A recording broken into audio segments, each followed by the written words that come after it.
a herança invisível que governa o homem. E aí, gente, graça e paz. Graça para quem é da graça e paz para quem é da paz. Dando continuidade à série que tem transcrito o meu livro A Semente da Serpente, como a carne nos leva à condenação, hoje eu quero falar sobre um assunto muito importante, a herança invisível que governa o homem. Vamos lá?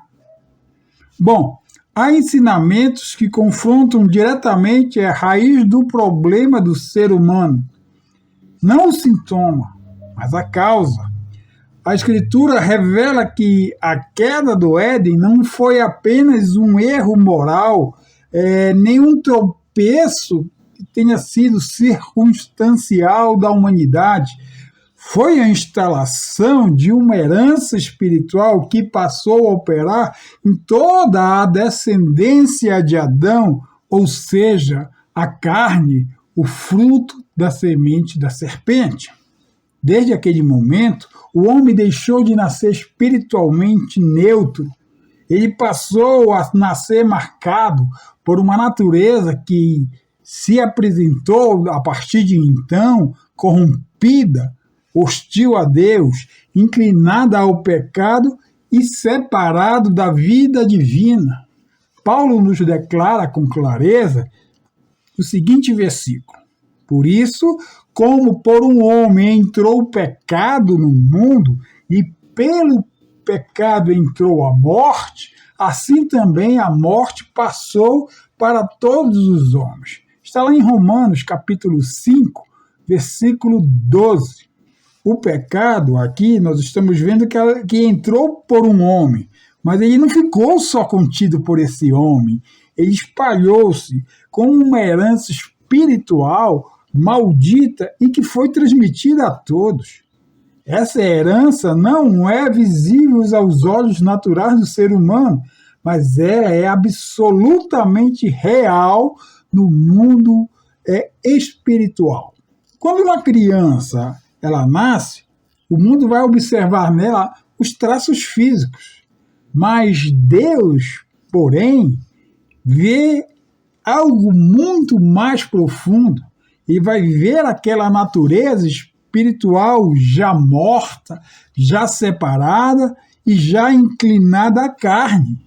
Por isso a palavra nos afirma: e vos vivificou, estando vós mortos em ofensas e pecados. Está lá em Efésios capítulo 2, versículo 1.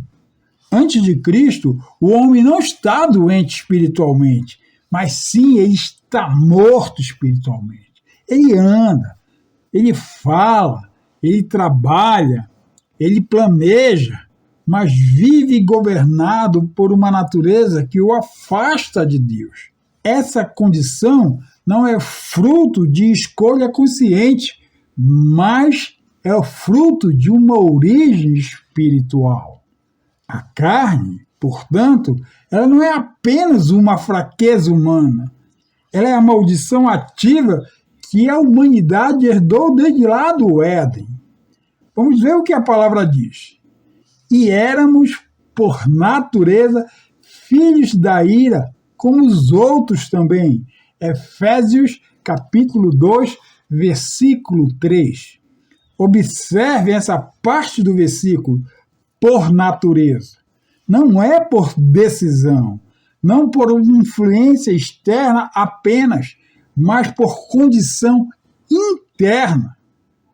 Enquanto essa natureza governa, a maldição ela vai permanecer operante, produzindo morte espiritual, separação e a condenação.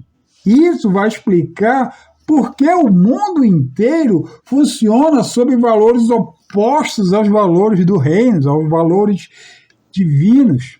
Está escrito: sabemos que somos de Deus e que todo o mundo está no maligno.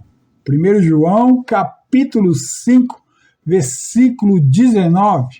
O sistema do mundo, ele é alimentado pela carne porque herdou a maldição do Éden.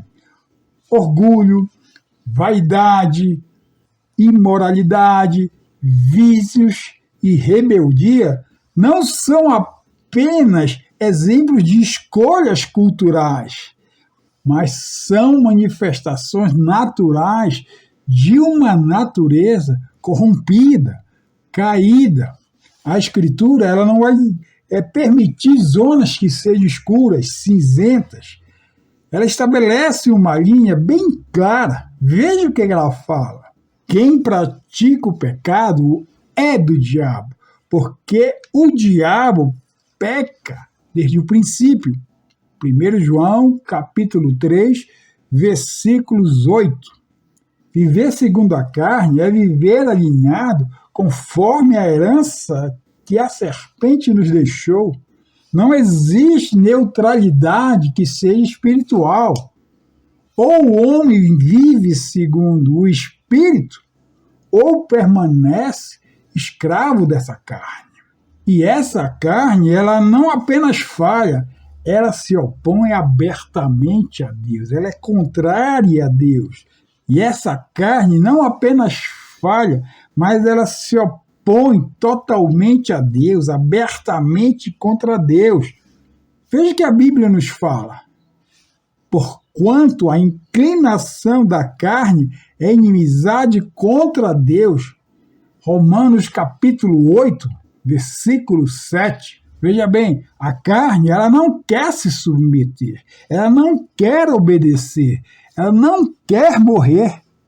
Por isso eu afirmo para vocês categoricamente que ela não pode ser reformada, educada e aperfeiçoada. Nenhuma disciplina moral, religião ou esforço humano pode curá-la. A única resposta de Deus para a carne e que funcionou plenamente, redentivamente, foi a cruz.